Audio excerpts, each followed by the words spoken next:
find ourselves around a small campfire under the shady boughs of a giant tree here on Maladel Island. To the flameward, to call it east, we have the ongoing glow of the fire volcano. To the west, so waterward, we have the bright white illumination from another, both indicating portals to the respective planes of fire and air. But here, at Maladel, we find you four, officers of the Chimera, being welcomed by the locals, which seem to be of the druidic persuasion and profession. A small gnomish figure calling out to you, Captain Almond of the Asphodel, inviting you to join them for a meal and to share stories. As you settle around this great campfire with sort of this large grill around it, and the fire itself is something along the lines of, you can see it's in itself seems to be not exactly natural in its essence. It's not wood and fire. It's, you can see these large stones that seem to be at the base of it. Elemental coals, firestones, probably coming from the neighborhood island, on which you put up firewood and you put up but in a sense this fire is made so it would never go out. You've also met Hazel, the first mate of the Asphodel, this tall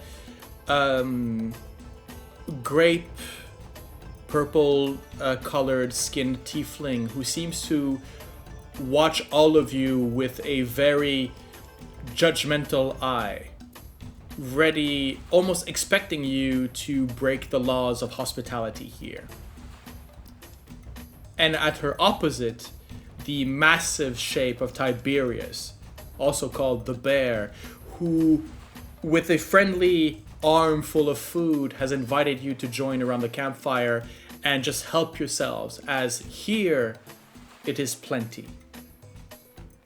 It's been weeks since you've actually had anything resembling fresh produce, and you dig in. As you and the crew situated around multiple campfires sort of start digging in, Pax, you join the group again. In accompanying you is Asim, the problematic but now sort of on board sailor from the Triumph, completing the survivors from that particular ship. First of all, before we get to the druids themselves, can I have a reaction from Astrea, Farron, and Gizmo at the sight of Asin walking up with pretty much half a step behind and to the right of Pax?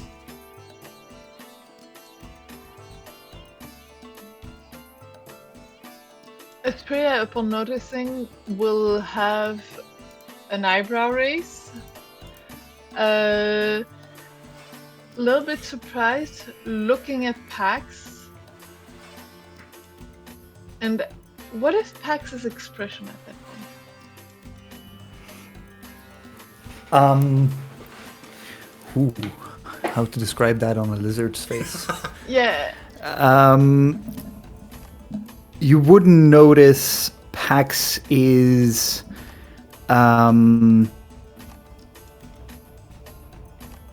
He's marching with the intention to just be imposed in whomever's field of view. So his shoulders are back. He has a confident stance. His frills are... They're not twitching. It's not that nervous, but they do like sometimes scale up a little bit off his neck and back down, where you have seen Pax in a state of sleep, even from exhaustion, and in full calm state, they are fully flat against his neck and shoulders. But he does walk with very clear humanoid confidence. Is this a show of intimidation? Is this a... No. Pax is not trying to intimidate. He's more trying to assert his position as an officer after having made an executive decision. He's not walking in here dragging his feet or looking apologetic. He knows full well he's walking in with Eason behind him and people have questions, and he just wants to radiate his confidence in his command.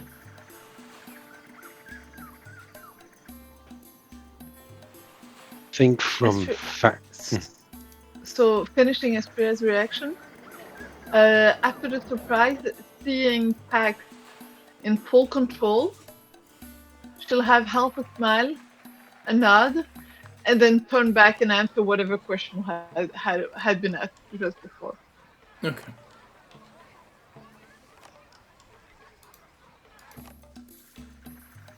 Farron? I think from Farron's perspective, there's that shift back into calculation, trying to once again figure out what does this mean for the situation we're in. What are the social dynamics at play here? How's Aeson looking towards Pax? How's the body language? Is it submission? Is it defiance? Is it apologetic? Trying to get a read out of what his presence now brings to the setting, and trying to be ready for whatever his conclusion is, because he understands Pax more or less, but that's still a surprise, and there's a new person in the mix that he did not expect to be back in the mix. Gizmo? Well, at first, I just noticed Pax coming back, basically, and I don't think much of it. It just, kind of to Gizmo, this is just Pax doing Pax things. So whatever the alpha of the group decides, that's clearly the right decision. So,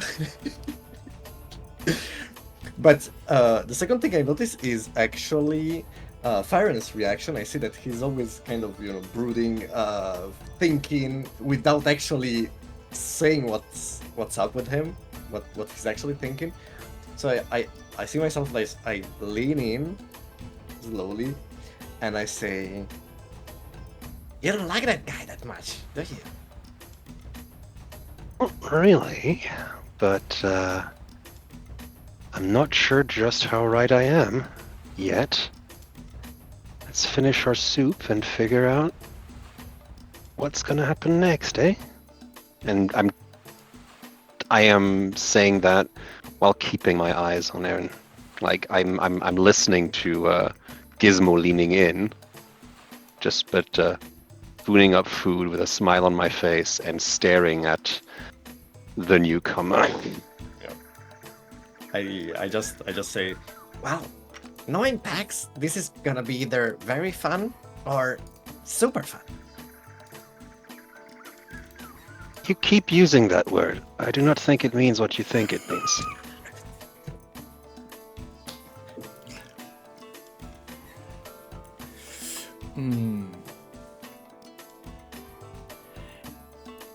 Aeson sort of, as he comes up, you can see there's a few surprised looks a few exchange glances. He has this sort of, there's an awkwardness to his, as he's sort of almost, not necessarily apologetic, but you can see that it's that one feeling where maybe I should apologize and maybe I should just, he doesn't know what kind of persona he needs to push, right? Is it, should he be apoplectic and apologetic, or should he be, no, look at me, I'm here, deal with it? You can see that there's that sort of mix of until I think he just, there's a moment where he just sits down and somebody passes him a skewer of grilled vegetables. He sort of digs in, and I think that's it.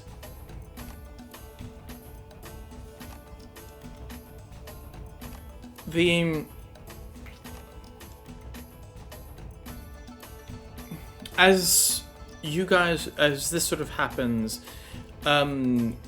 all of you, the crew as well as the officers, like I said, sort of separated in around different fire pits, around different grills.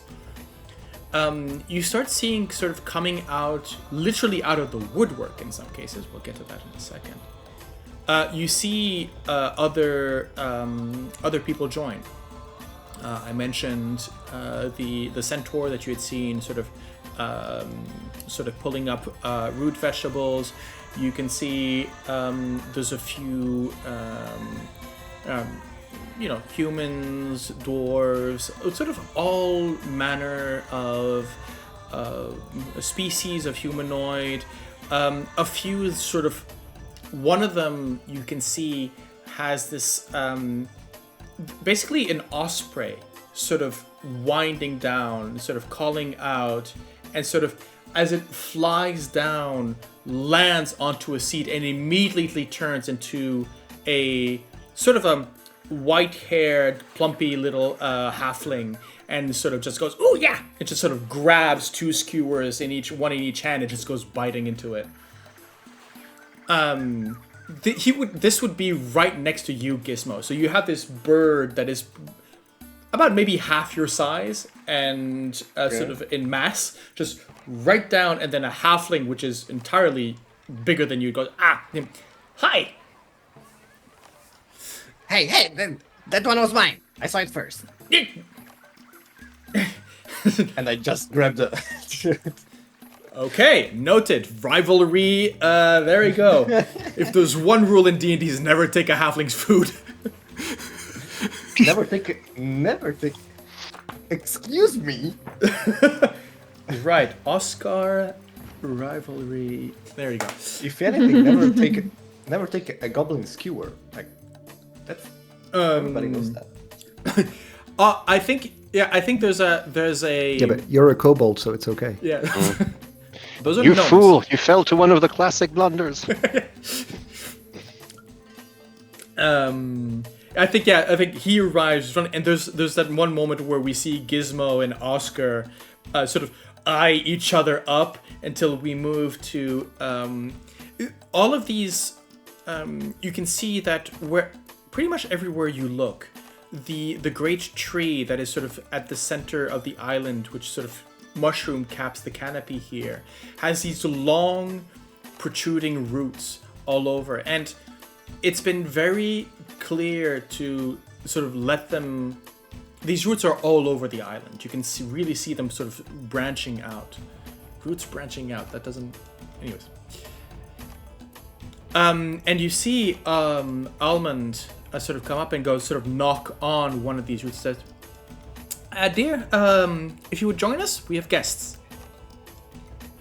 And as she looks up, somehow, so as you watch where she's looking, you can see a humanoid silhouette sort of emerge from one of these great knots in the sides of the tree, and basically slide down the tree trunk.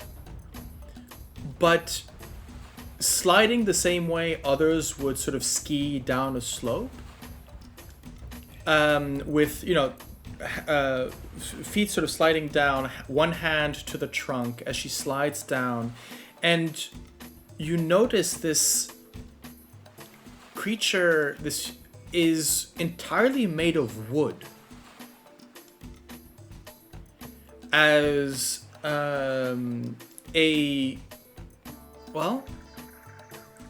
as a dryad joins you.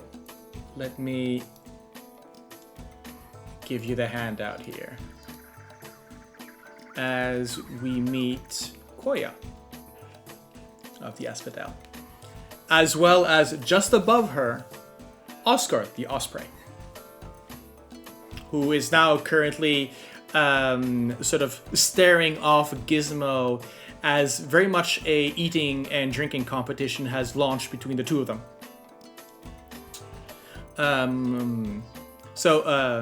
Gizmo... Well, actually, is it an eating competition or a competition on how much they can stuff into their mouths at the same time? What do you think, Nadea? Let's go for both at the same time. Okay, let's make this a first roll of this rivalry. Why don't you roll me a... what would it be? Roll for... what would it be? Constitution? Athletics? Usually food is constitution. Okay. Yeah, go ahead. Go for it. I want to vouch for one of my high stats, you know. Oh, no, absolutely. Go for it. Because this is what I just rolled. Cool! That went very well for me. Yeah, absolutely. So, you know what? On basically two natural 20s on each side, this is going better than you expected, as either both your crewmates as well as the druids around you have started a gambling, echoing the match between Pax and Farron just a few nights before. Gizmo and Oscar are basically becoming, the center of attention of both of them look like hamsters as they're stuffing, vegetables, and you can see that both the cheeks and the bellies sort of fill up as you're being cheered on for the honor and for the reputation of the Asphodel and the Chimera. And on both of those natural 20s, Gizmo, I will allow you to establish the first of the relationships here, as in, are Gizmo and Oscar now best friends or best rivals? So I think that's a way a kobold that has lived in the city would bond with someone very quickly. Okay. But since it is a competition, I imagine this friendship being very, very much like a rivalry. Like we don't hate each other to our guts, but we are always in competition. We always want to be better than the other, and we have to actually show it. Okay. Well, you can add somewhere in your notes or allies or what. I think that on your character sheet there is allies, but you can add Oscar the Osprey favorite rival to your notes. I think we move away from that particular crowd and cheer to maybe a calmer side of the fire where Almond is seated probably next to you, Astrea, right? Captain to captain. She sort of chuckles and says, well, it's always glad to have friendly faces at our shores. So tell me, Captain, what kind of strange stories do you have here in store?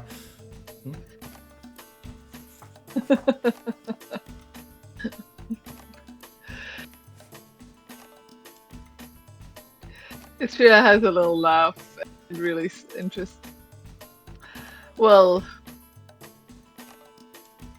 we've got a bit of a mix of Eritrean Caroline and Drake. So yes, I understand how you're asking the story. You're asking the story. I mean, to be honest, if you look at us all here, we're about as eclectic as you are. All of us are from different origins. All here for the... well, brought here for somewhat the same reasons. So, what brought you all together then? At its core, survival.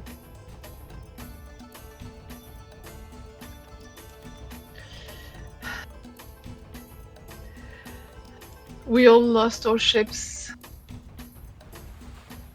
in a naval battle, and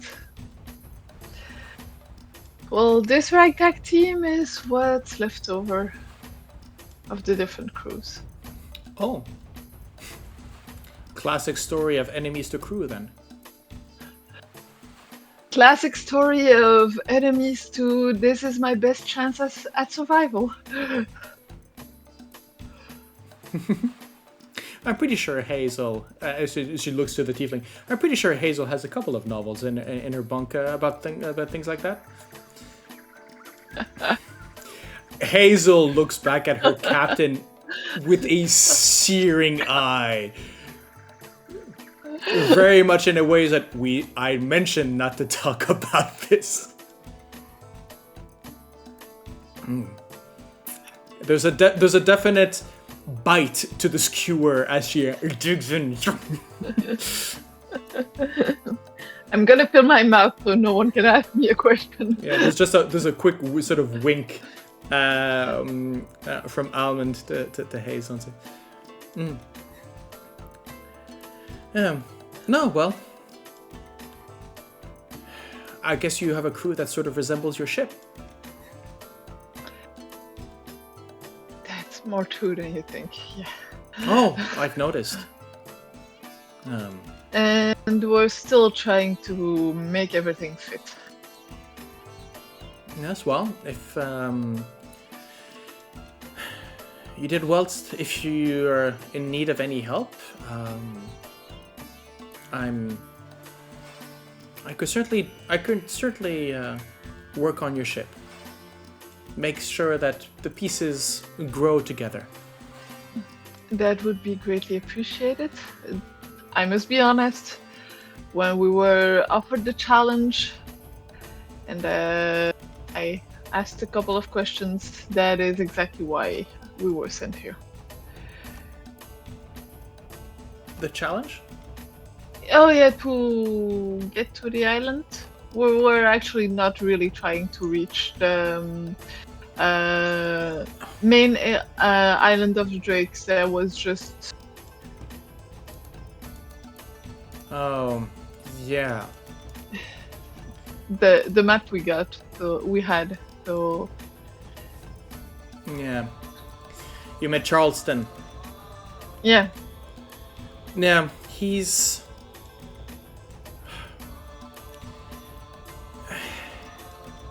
He's one of those... I wouldn't call it sacred beasts, but he's one of those archetypes that you'll run into these islands. Self-appointed protector of the purity of Velstaran Island. And when I say purity, I mean, you know, his own values. But no, if you're going to be going up against the apocalypse, well, all the more reason for me to have a look at your ship.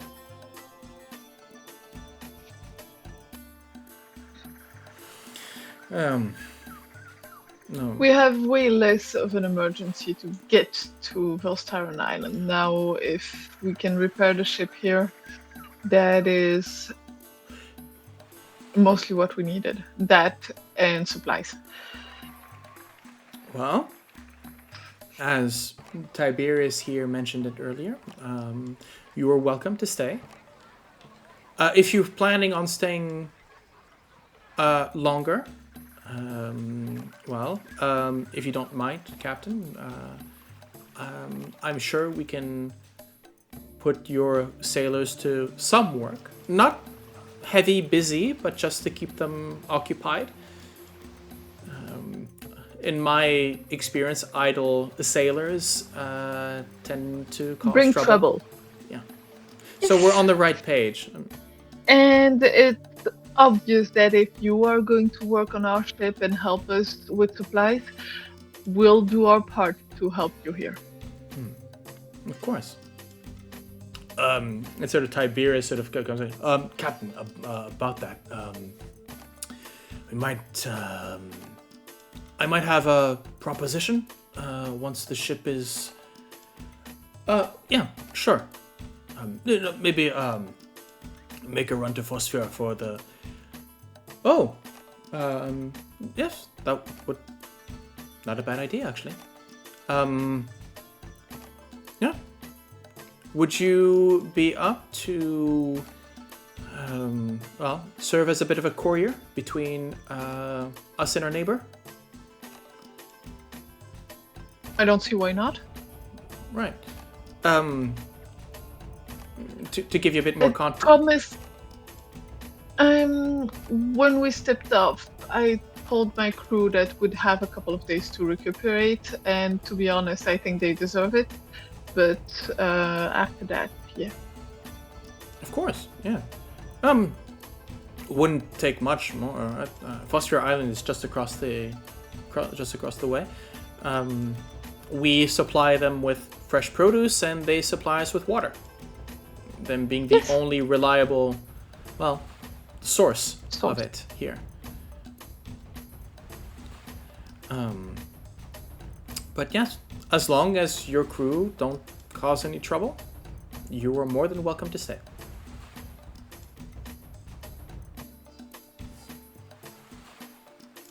Thank you, Captain.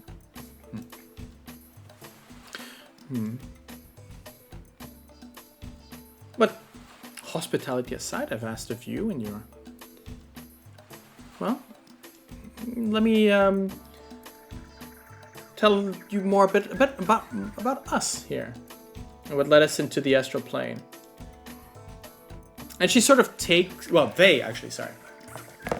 They sort of seat themselves a bit back. They produce sort of this long pipe, which is sort of put of a draw on, and very much in that sort of traditional elder telling a story, right? Sort of the move a bit back. And once upon a time, we all lived in, disparate planes of existence, practicing our druidic magics independently.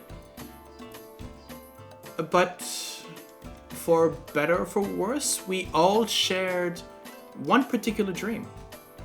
And it was, and it all brought us here to the Aetherial Expanse in one way or another. Some of us would dream of the wide Ethereum waves, others about strange beasts. For others, it was an island. And she sort of indicates there's just on the side, more of a sort of a shadowy part, maybe not too far away from you, Farron. She indicates it's a drow woman. She has sort of this pale violet complexion, almost lilac in sort of in coloring. But Cosmara here says that she saw a submerged city in her dreams. Whatever we saw, it was enough to convince us to journey here in our own separate ways. I'm not really sure what it all means, but I believe our reason will reveal itself in time. And until then, well, at least we found another. And, in service to both the island, the crew, and to those who would treat us well, we found some way of service and some way of life here.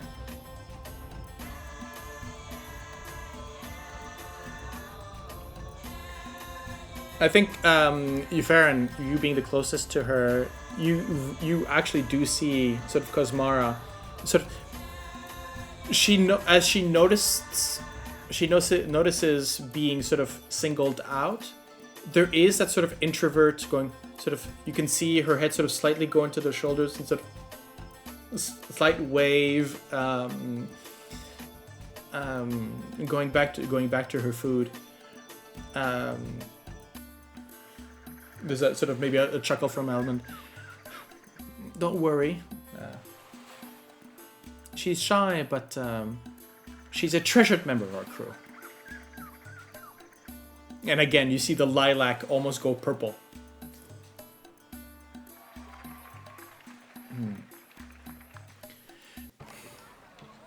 And so, now that you've reached these isles, any plans for what comes next?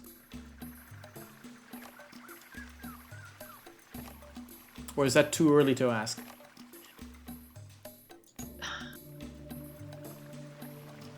We've been in such a crisis management mode that I haven't taken the time to think about the next steps. But I think that each of us, for different reasons, will have difficulties going back to the nation where we belonged.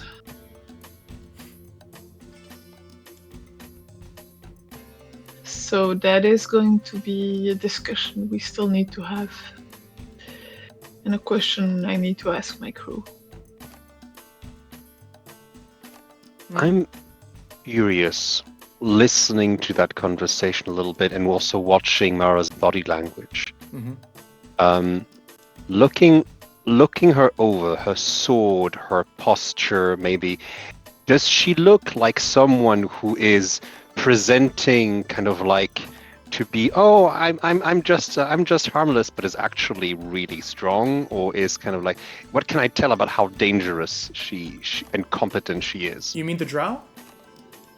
Yes. Kusmara. Okay. No, the one that you said was singled out and kind of like was kind of like Kusmara. shocked. No, the drow. Yeah. Sorry, never mind. Yeah, sorry. Never mind. You, like I said, as you're looking her over,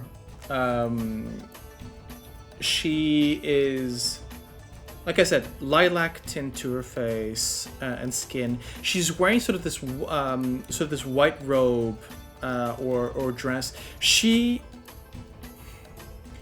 You would see her more as, she looks more at ease in the servants' quarters of a rich house than on any kind of battlefield, right? She has sort of a slender, and she's unarmed. She has sort of the sort of slender limbs, a wide, sort of a heavy set of hair in which has been wreathed these blossoms of. They would call it here cosmos of flowers. So these, imagine a sort of a large rose, sort of where the coloration would sort of move, almost like if it had embers illuminating from inside, sort of moving and shifting around. And she has very much the, if you were to describe her in more literary terms, she has that very romantic kind of aspect to her, sort of as in romantic, as the literary, very much an Ophelia. Romance. Romantic. Yeah, very much an Ophelia. So not a fighter, no. More like someone whose skill is somewhere else. Yes, absolutely. I mean, okay, she don't get me wrong. As a druid, she does have she's athletic, right? As in everyone here. You can see just by looking at her fingernails, she's not averse to digging up the soil or working the land. But it is definitely something along the lines of she would be maybe more at ease in a library than in barracks. And as with that, you can see all with the druids around you. all of them do have those markings of people who have worked the land in some shape or form, but you will see, if we're talking about, circles and specialties, an incredible array of body types, and you'll see the old scarred druid, some of them more bestial than others, some are more martial. You'll see some of them still wearing their weaponry around them, especially when, newcomers probably means trouble. But there is no menace. You are all greeted with open hands, open arms. Laughter, conversations start immediately. You can see Tessa is already sort of talking and negotiating spices with the centaur. And all of this is sort of going around. But it is you're very much aware that these people are very capable these are still pirates. Mm-hmm.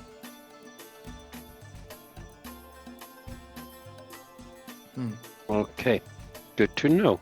No, because I was curious if it was essentially I wanted to know if it was an act that she was kind of like shy or not. Doesn't feel like it.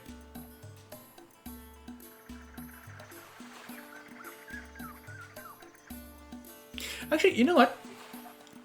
Make me investigation check if you're looking her over. Sorry, that came out wrong.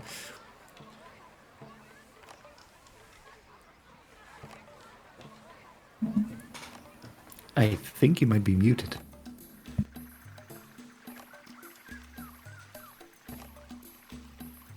Okay. While he does that, is there anything else? You guys are. I would say, how do you guys respond? Is it in turn? Do you sort of throw yourself as well into the revelry? How are you?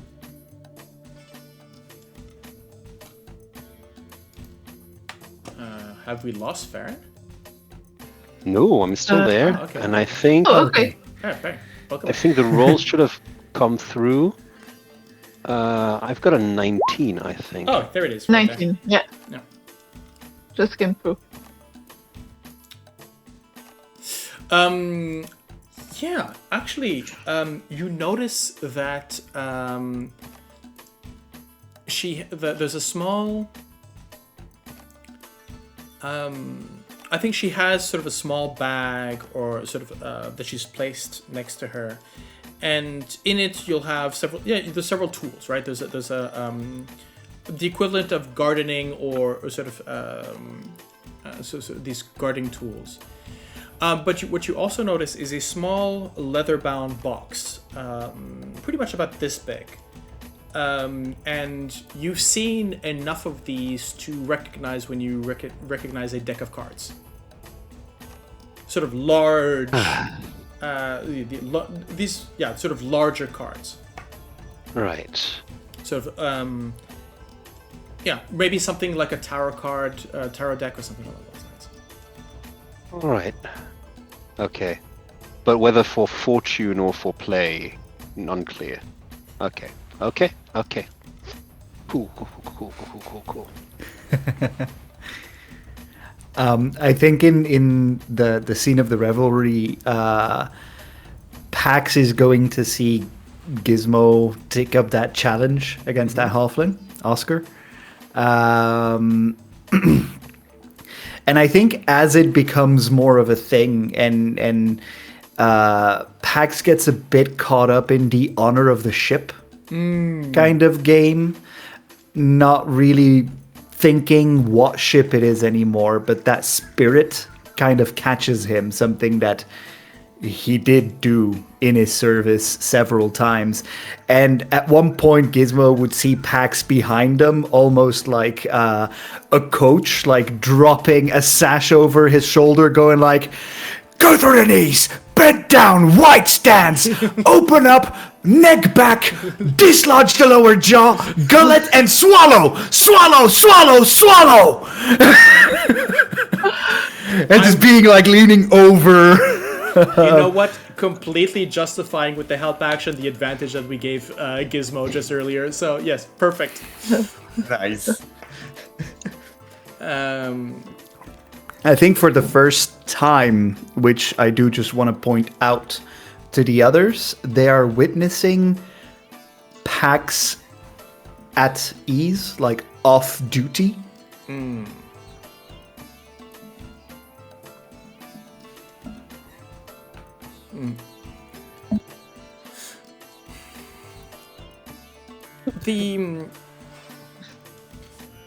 Now, while this is, I'll give you 4 the opportunity here to each in turn. Let's treat this like a camping scene, like a long rest. Is there anyone you would want to talk to, whether the NPCs or is it either one of the druids or one of the crew or amongst yourselves? Let's do this in turn. Why don't we just roll for initiative and just see in which order we're doing things? This is not combat, or just to see. Yeah, sure.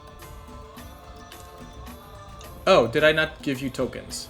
No, we don't have tokens, but it doesn't We matter. don't need tokens if it's not a combat. There we go. We are so screwed, guys. Add turn. Okay, so Astrea is an 18. Farron is a 23. Well, I mean, it's Farron. But I do have my alert feat technically, so if someone wants to switch around with me. You remembered. Do I have an initiative? I do not have initiative for Pax. No, it's not coming through, but I rolled a 6. I'll fix that in the background. Okay, perfect. Yeah, so let's start with Farron. Farron, is there anybody here you would like to talk to? I think looking at it all, I'm like filing away, okay, conversation with Pax later because this is new. How close am I to the romanticy fan? To Hazel? Hazel. I mean, this is a sort of a celebration, right? Unfortunately, because the lighting, there's no mood shift, right? Because the lighting is pretty much the volcano to on one end, sort of to the northwest, northeast, and you have this sort of Elikos Island sort of illuminating on the. So there's no shifting of light. But yes, this is a party that is sort of moving on, people coming in, coming out. So people shifting. So if you want at one point to sort of go up to her, opportunity happens. Okay. Right. Because here's essentially what Farron's thinking is everyone's in a good mood, everyone's relaxed, everyone's welcoming. Do I see anyone who looks more guarded and businesslike, or at least who's trying to preserve that? Because in Farron's mind, that is the person to talk to know what the risks and what the hierarchy and kind of like what the dynamics are that to be aware of, right? And the first mate seemed to be a likely candidate to be that sort of person.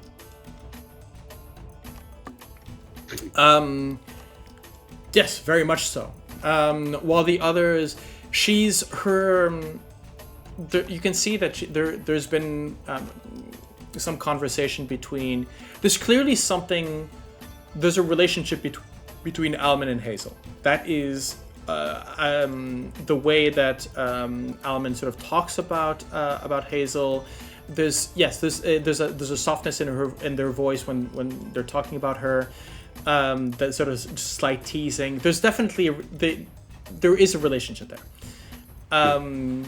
But Hazel is still very much on alert, right? A bit like a host at a party where she makes sure that, okay, everything's going fine, the food's coming along, nobody's throwing up, okay, she's very much in that mood, right?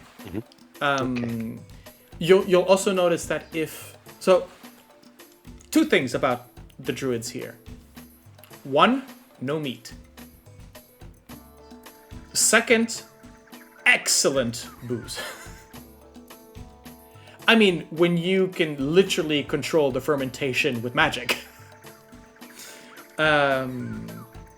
So it's going to be... I like to imagine this is basic... Well, I would say either punch or sangria, basically, is the official drink here on this island, right? I think maybe at some point there's a bottle of mead that is told to come from one of the from Caldera Island, and it's seen as a bit of a how should I put it, of a luxury or something along those lines. But yeah, definitely sort of heavy fruit wine, fruit punch, that kind of thing. And Hazel has not drunk anything from that, contrary to everybody else. Right. So I think at some point I would walk up to her, kind of like drinking cup, horn in hand, and ask, I'd have taken you one, but I don't think... didn't strike me as the type, pointing to the cup.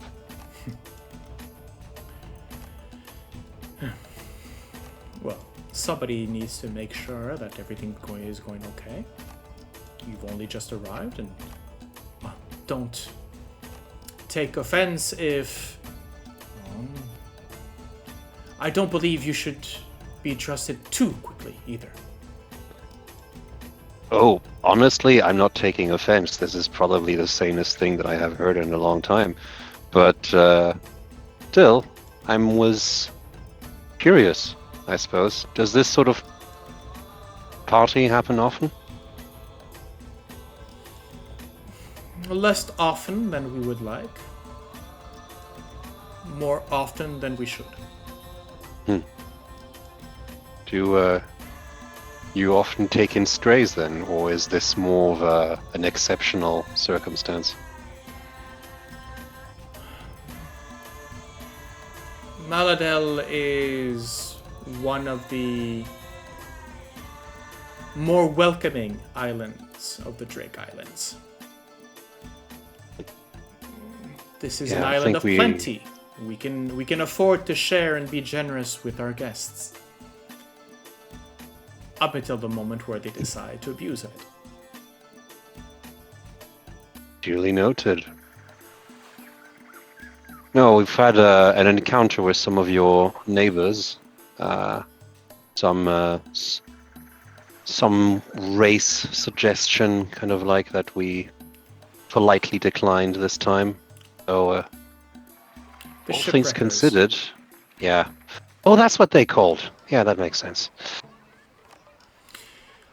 Do you have a standing relationship with the rest of the islands, or does everyone kind of do their own thing in each of their territories? We are the breadbasket of the Drake Isles.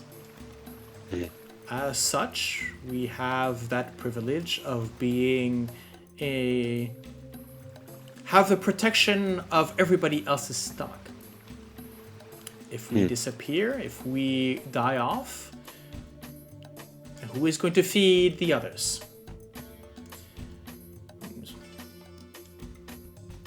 Which means that while you have other factions patrolling the waters or providing numbers, people to defend you if need be, or how does that work?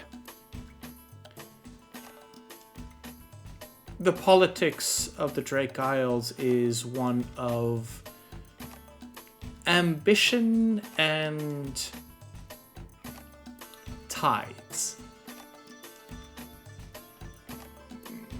A crew like yours might wander in, decide that they want to make a name or a space for themselves, disrupting the ecosystem that is set into place, and then, well, like any environment, a bit of a storm, a bit of a crisis, and then things go back to being stable again. What does stable look like in these parts? Less killing. Cheerful. Drinks. The crew of the apocalypse are a symptom of a very real situation. The Drakes exist as an opposition to the Arisians and the Caroline Empire. They would rather see us at the bottom of the ether. And we live our freedom with the price of having that sword above our heads. Mm.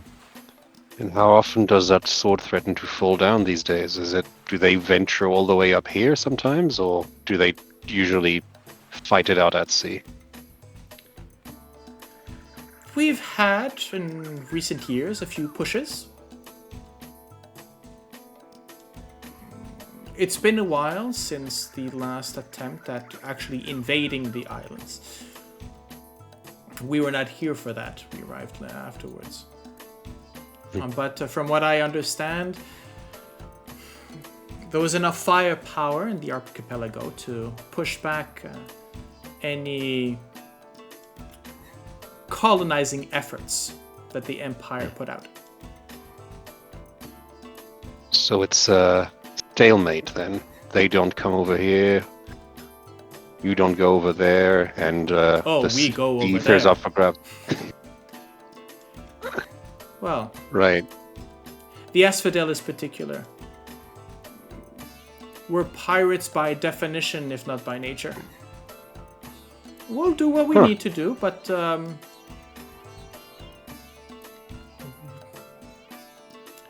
we are all brought up in the respect of life and nurturing life.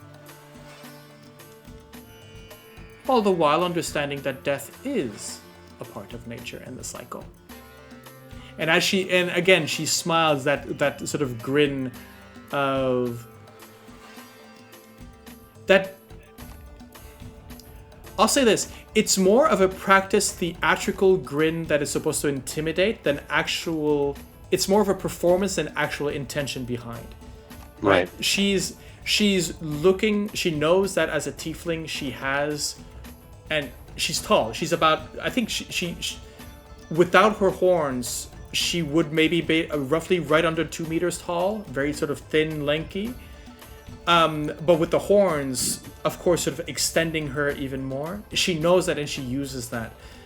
She knows the impression that she has. You know, again, the angry librarian, the very strict secretary kind of look, right? If we want to see her again... there we go. And so there is that motion when she grins and you can see those pointed teeth. I don't know. Is there a moment where you're going, whoop? You know, is it... Sure, let's go with that. There's definitely a moment of the same kind of evaluation of how much if this person is a threat, but I think I barely need to roll to figure out. No, this person is very much a threat when she needs to be. Make me an investigation check. Okay. Investigation or insight? I think since this has been a conversation, I think insight makes most sense right now, even though my That's plus two. You'll get different information as to what you're looking What for. do we? There, we're back, baby. That's a 4. Okay. No, not much more information. I would say she takes pleasure in grinning and showing her teeth, right? You're not exactly sure if it's because she has a sadistic streak, or she's trying to intimidate you, or she's just playing you for a fool. You're not exactly sure. Well, all being equally likely in Farron's head right now, I think there's a nod of acknowledgement at kind of like someone, being essentially the sober companion at the party. Mm-hmm. Though, I guess I just rolled insight, so it doesn't make sense to ask, but I'm curious, does it seem like the sort of person who does this because she has to, or because she wants to? As in, like, again, me being kind of like, having to be the responsible one, or, oh no, I'm doing exactly what I want and I'm supposed to do. You're unsure. Okay. I can work with that. You do notice that, for example, the fact that she's in that position, you're not seeing any others of her crew sort of trying to invite her or bring her drinks. So it's not a question of people trying to invite her. They leave her alone. It's assumed that this is a normal role for her. They know her deal. Yeah. Okay.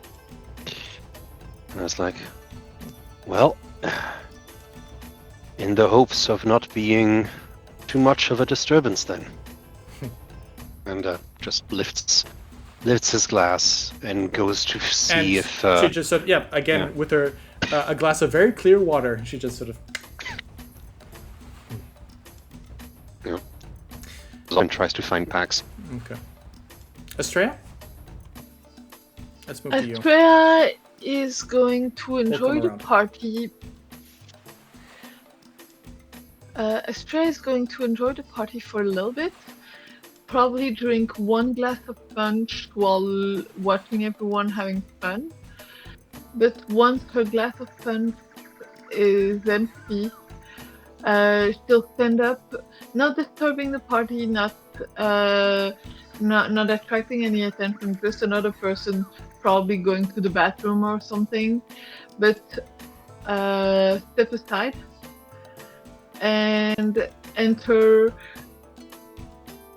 a little bit of the shaded woods somewhere where the party fades away, and is going to try to find a place with an open sky. And once she gets there,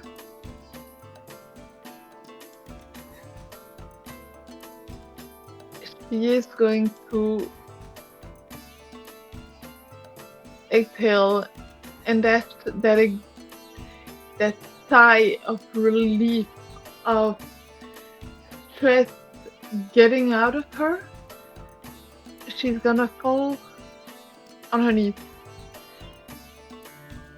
and start sobbing.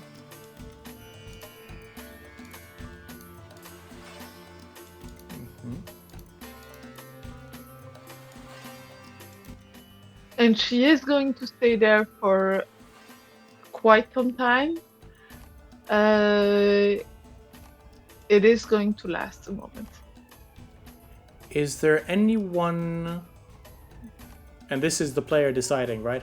Is there anyone, if there's anybody who would come and, not necessarily looking for her, but would stumble upon her? Is there anybody, let's say, let's have the gods intervene here and have, who's that one person that shows up to talk to Astrea? Maybe either looking for her or just stumbling by chance.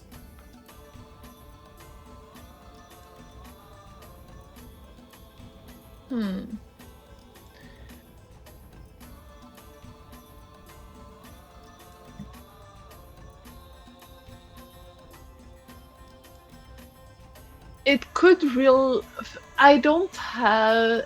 I, as a player, don't have anyone who might. If anyone wants to use this moment to come and find Astrea because it makes sense for them, feel free. She is. Okay, I've got Yeah. an idea. Okay.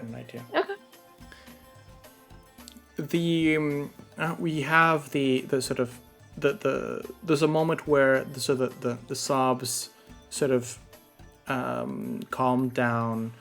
You're letting the lapping of the waves sort of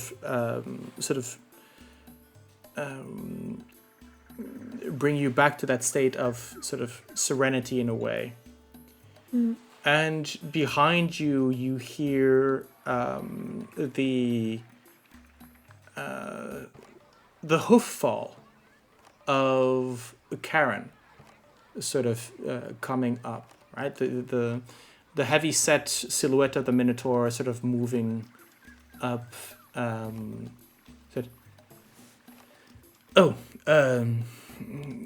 Captain, this is where you've been. I'm not disturbing anything, am I? Don't. Her voice is still a bit raw of the crying, and her eyes are distinctly that more purplish color that they get when they get irritated or anything. But she turns and says, "No, come in." Well, are you sure? If you need another moment, no, it's okay.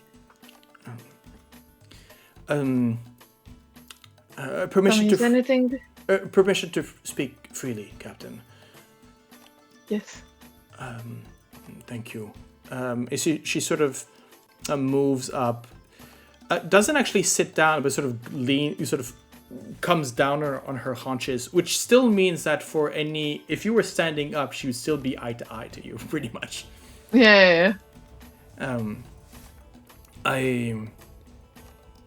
I know that there's been some talk about this, but I wanted to reiterate our gratitude for many of us.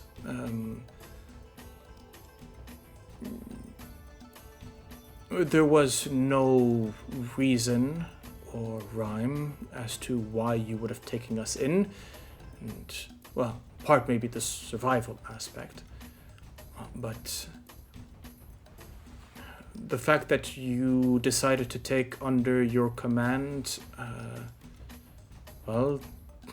people from all over in that battle, that friend and foe, under your banner, it was something that, well, other captains would not have done, and so we truly appreciate that.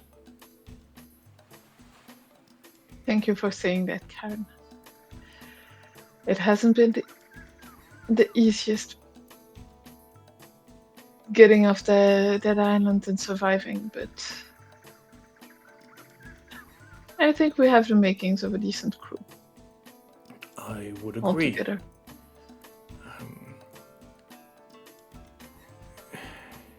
There's, I think, something you should know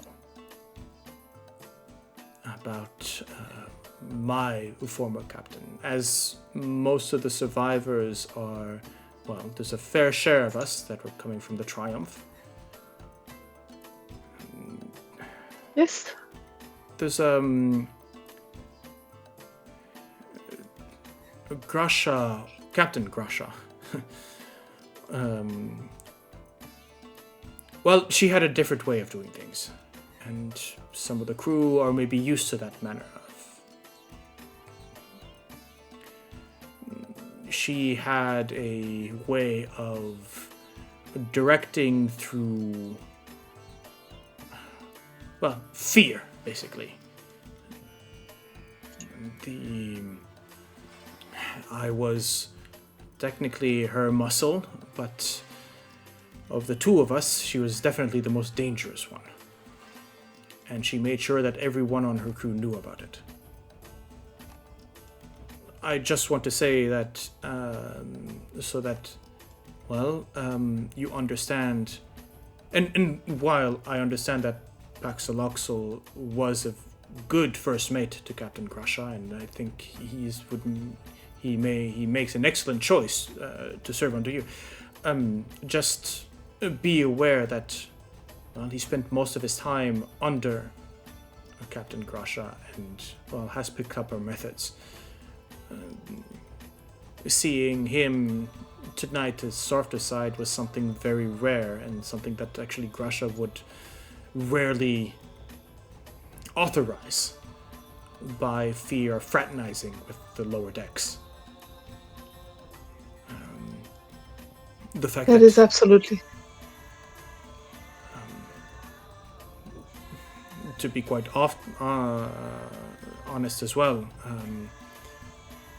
I know. Well, I think I've understood that you let Aesen's fate in Pax's hands, but, well, back on our old ship, Aesen would have been executed and thrown overboard for half what he did.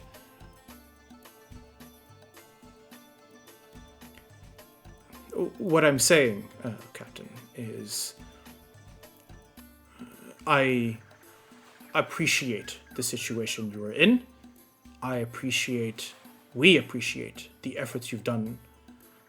And we've also appreciated the hand held out in friendship and collaboration rather than authority. It is something that I had not quite forgotten, but almost. Thank you for explaining that, Karen. It will be very helpful to understand the reaction of the rest of the crew of the Triumph whenever something happens. I don't want to manipulate them, but understanding how they work and where they come from is important. But it's...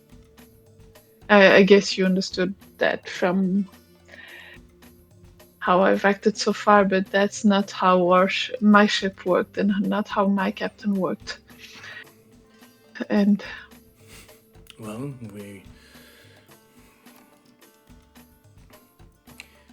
we were Imperial. Well, no, the ship was. Captain Grasha had a knack for picking up strays.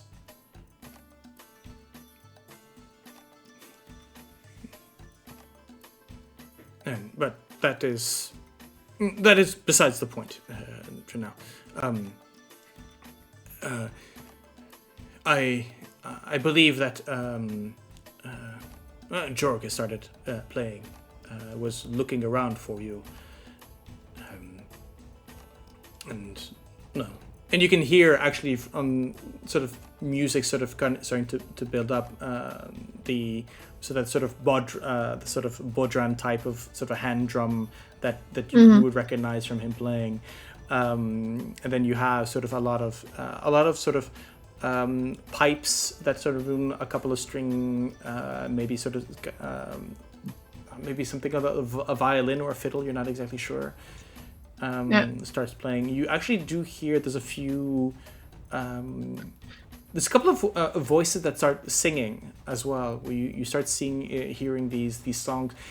What's interesting is that it's a medley of different languages, where you'll have a sort of a call and response between these two. 2, 3, 4, almost like it's the same melody, but the verses are different. Or actually you don't know if the verses are different, but because from singer to singer you switch languages, but the beat is there. It's almost like all these different languages turning into one song, basically one note, one same message. I'll leave you to your meditation, I guess. So she sort of in one movement, she sort of stands back up. Right. Sort of again turns. There is that moment where she turns, and so there's a moment where she waits for it to be dismissed.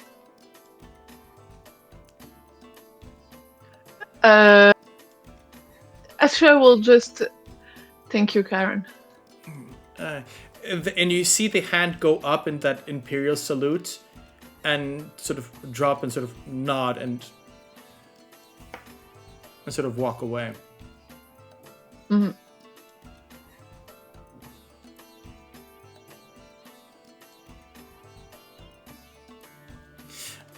I think if you keep looking at her walking away, I think that's when you notice as she's walking away, she has a satchel around her, sort of at her hip, and there's sort of more of a canvas bag basically, but you can see that you can sort of guess it's sort of a more of a sort of a round object, sort of a heavy object inside the bag, sort of moving it. And as she places the hand, she has the hand almost protectively around it, and you can see the thumb sort of doing sort of almost sort of caressing gestures. There's maybe just on the wind a bit of muttering, and she sort of taps lightly, almost sort of like you would tap lightly, almost in friendship on the bag, as she keeps moving forward. And sort of disappears into the brush.